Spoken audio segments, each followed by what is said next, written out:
Selamat datang di sesi bedah materi kita hari ini. Coba deh, bayangkan Anda itu seorang auditor, tapi alih-alih memeriksa laporan keuangan perusahaan, Anda lagi mengaudit buku besarnya alam semesta itu sendiri. Hari ini, kita bakal membongkar sebuah dokumen luar biasa yang membedah 54 anomali dalam fisika modern. Fokus utama kita adalah melihat gimana kebuntuan dalam fisika konvensional ini ditantang dan, yang lebih penting, dilengkapi oleh sebuah kerangka pemikiran baru. Jadi siap-siap ya, karena kita bakal jalan-jalan dari struktur paling kecil di realitas kuantum sampai ke ujung kosmos.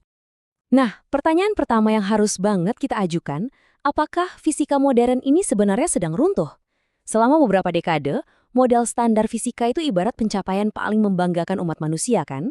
Tapi seperti yang ditunjukkan sumber kita hari ini, teori-teori ini tuh makin kesini makin bergantung pada tambalan yang, ya, nggak kasat mata, dan sifatnya cuma hipotetis.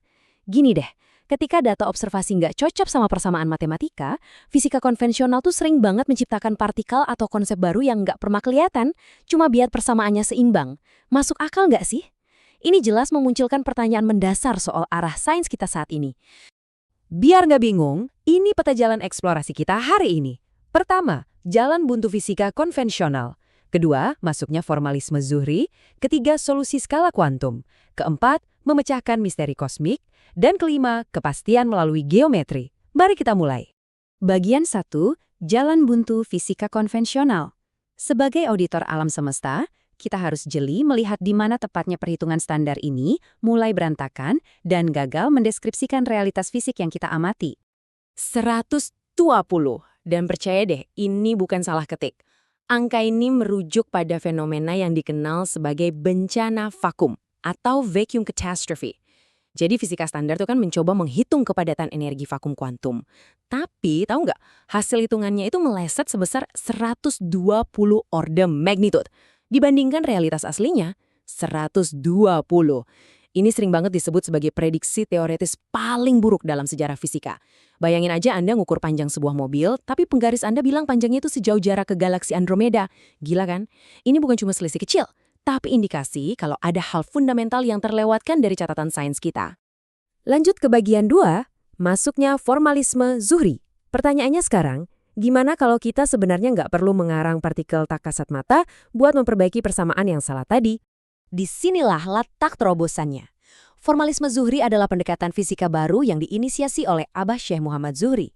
Pendekatan ini hadir secara spesifik buat melengkapi fisika konvensional. Beliau menyoroti tajam kebuntuan teori-teori yang ada dan ngasih kita jalan keluar yang benar-benar radikal. Daripada bergantung pada tebak-tebakan partikel hipotetis yang sampai detik ini nggak pernah ditemukan, Abah Syekh Muhammad Zuhri menggantinya dengan kepastian geometris yang absolut.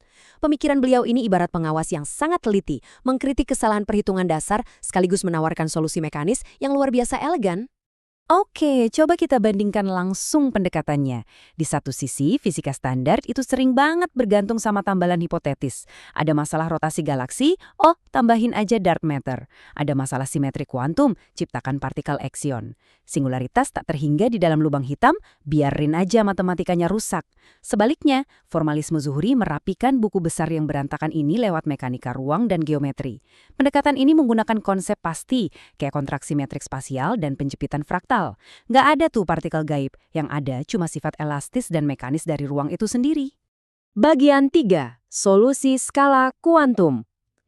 Sekarang, mari kita uji klaim ini di medan tempur mikroskopis. Seberapa hebat sih mekanika geometris ini kalau dipakai buat membedah dunia subatomik? Nah, hal yang paling menarik di sini adalah gimana pendekatan ini memecahkan krisis spin proton. Di fisika standar, ilmuwan itu sempat kebingungan. Kenapa? Karena quark, yakni partikel pembentuk proton, ternyata cuma nyumbang sekitar 30% dari total putaran atau spin proton. Terus, sisanya dari mana dong? Disinilah letak kehebatannya. Model Zuhri menghitung bahwa 68,4% putaran itu sebetulnya murni berasal secara intrinsik dari geometri anyaman vakum di sekitarnya. Dan tebak apa? Eksperimen hamburan di fasilitas CERN secara global sudah memvalidasi defisit quark ini, dan hasilnya selaras sempurna dengan perhitungan Zuhri. Ada lagi nih kasus luar biasa yang menyeimbangkan perhitungan kita, yaitu diskrepansi muon G2. Fisika standar dari dulu selalu memprediksi momen magnetik muon di angka yang lebih rendah. Ini bikin ketegangan statistik yang, lagi-lagi, ditambal pakai partikel hipotetis. Tapi, formalisme Zuhri mengoreksi faktor G ini menggunakan kompresi geometris vakum dasar. Dan yang bikin merinding, data observasi dunia nyata dari laboratorium Fermilab ngunci nilai eksperimentalnya tepat di dalam rentang koreksi geometris Zuhri. Fakta observasi ini secara telak mengonfirmasi kebenaran pendekatan geometri di atas kebingungan model standar. Itu baru beberapa contoh ya. Daftarnya masih sangat panjang buat mengilustrasikan gimana buku besar fisika ini akhirnya disimbangkan terus-menerus. Contoh lain, umur Newton. Selama ini ada anomali selisih 9 detik antara dua metode pengukuran yang beda. Zuhri membereskannya dengan menghitung interaksi pelepasan residu yang dipengaruhi oleh batas geometri wadah pengujian. Terus ada Lamb shift pada atom hidrogen, di mana deviasinya dikunci pas di 1057,0 MHz lewat penjepitan fraktal. Begitu juga boson Wei yang masanya gagal diprediksi dengan tepat sama fisika standar. Zuhri menghitung transisi indeks biasnya dan ketemulah masanya tepat di 80.433 mega elektron volt. Semuanya langsung klop dengan data eksperimen terbaru. Kita melangkah ke bagian 4, memecahkan misteri kosmik. Yuk kita lihat gimana bangunan konsep ini bekerja. Dari skala kuantum yang super kecil, menanjak ke skala makroskopis alam semesta. Di skala galaksi yang raksasa, hukum Newton tuh mulai berantakan, khususnya di bagian tepi. Bintang-bintang di sana bergeraknya terlalu cepat. Kecepatannya datar dan gak melambat. Buat ngejelasin ini, fisika standar terpaksa nyiptain asumsi materi gelap, sesuatu yang katanya mendominasi massa tapi tidak pernah bisa kita deteksi secara langsung. Nah, formalisme Zuhri membuktikan bahwa kecepatan bintang di tepi luar galaksi itu sebetulnya secara alami bakal stabil di kisaran 200 km per detik, murni didorong oleh elastisitas geometri vakum. Sama sekali nggak butuh nyisipin materi yang tak kasat mata. Berikutnya, kita berhadapan sama masalah besar bernama Hubble tension. Kosmolog terbelah dua soal laju ekspansi alam semesta. Satu kubu dapat angka 67,4 dari radiasi kosmik, kubu satunya dapat 73,0 dari pengamatan supernova lokal. Fisika standar pusing, nggak bisa mendamaikan dua angka ini. Gimana dengan formalisme Zuhri? Pendekatan ini sukses membubarkan ketegangan linier tersebut tepat di titik konvergensi ekuilibrium geometri murni, yaitu persis di angka 69,3. Sekali lagi, ini adalah masalah keseimbangan ruang, bukan masalah alat ukur yang salah. Pola yang sama juga terulang waktu kita beresin misteri makro lainnya. Coba perhatiin kemiringan orbit planet kerdil Sedna. Asumsi standar bilang, oh ini pasti karena tarikan gravitasi planet 9 yang sembunyi di ujung tata surya.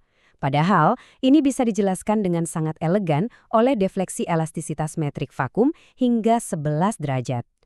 Terus soal batas kaku massa bintang Katai Putih yang diklaim mentok di 1,4 massa matahari. Ternyata batas ini bisa diperluas sampai 2,1 massa matahari berkat struktur penahan vakum makro. Bahkan poros rotasi kuasar yang jaraknya miliaran tahun cahaya yang dianggap sepenuhnya acak sama model standar itu nyatanya selaras banget karena mereka berbaris rapi mengikuti anyaman kosmik makrospasial. Akhirnya kita sampai di bagian 5, kepastian melalui geometri. Semua penyelesaian anomali yang baru kita bahas ini membawa kita pada satu pergeseran paradigma yang besar soal fondasi alam semesta. Jadi, poin krusial yang harus kita ingat adalah ini. Penemuan Abah Syekh Muhammad Zuhri gak cuma sekedar mengkritik, tapi benar-benar menata ulang dan melengkapi pemahaman kita secara menyeluruh. Formalisme Zuhri sukses menghapus singularitas tak terhingga, yang selama ini bikin error perhitungan bintang neutron. Ia juga ngasih batas tegas untuk ambang batas termal, kayak di radiasi Unroh. Misteri partikel yang hilang terjawab simpel sebagai pendaran makrofraktal murni dari geometri ruang. Secara keseluruhan, ketegangan statistik model standar yang berantakan digantikan oleh batas fase mekanis yang pasti. Dan puncaknya, semua koreksi ini sudah divalidasi dengan tingkat presisi yang luar biasa oleh data observasi global saat ini. Ini memaksa kita buat memikirkan ulang fondasi dari apa yang sebenarnya kita ketahui tentang alam kita. Kalau 54 anomali kosmik besar bisa dipecahkan, bukan dengan repot-repot nyari partikel yang nggak kelihatan, melainkan dengan memahami struktur spasial dan geometri ruang itu sendiri, wah, ini sih membuka pintu ke era eksplorasi yang benar-benar baru.